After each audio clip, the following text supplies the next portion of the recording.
तो इसमें हम क्या करें? ये उनका अपना विचार है और ये भारत देश में सबको अपना विचार प्रकट करने की स्वतंत्रता है।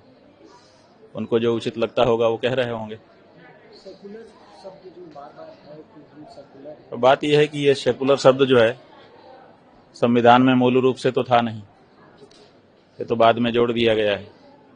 इसीलिए भारत के संविधान की प्रकृति के साथ ये मेल नहीं खा रहा है और बार बार इस बारे में बात उठती रहती है।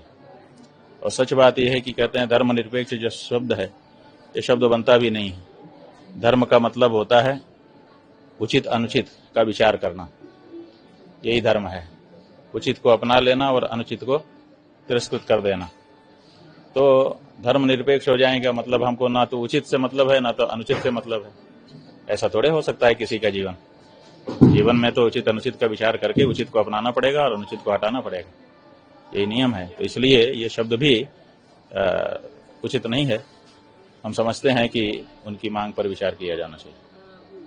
महाराष्ट्र में एक जंग छिड़ी थी हिंदी भाषा को लेकर कि स्कूलों में हिंदी भाषा अनिवार्य किया जाए, जिसको लेके वहाँ पे तमाम चर्चाएं हुई। अब बीजेपी वहाँ से एनडीए सरकार बैक हो गई है कि इसको वापस लेते हैं। हिंदी पढ़ाना जरूरी नहीं है कि हिंदी मस्ट किया जाए। ठीक है,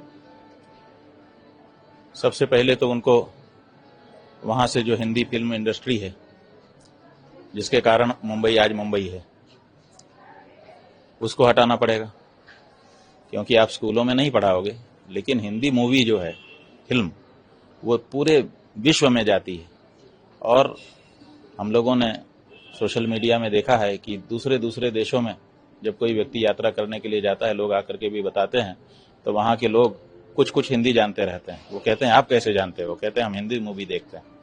तो ये हिंदी का जो प्रचार वहां के बॉलीवुड फिल्म संस्थान के द्वारा हो रहा है उसको कैसे रोकेंगे?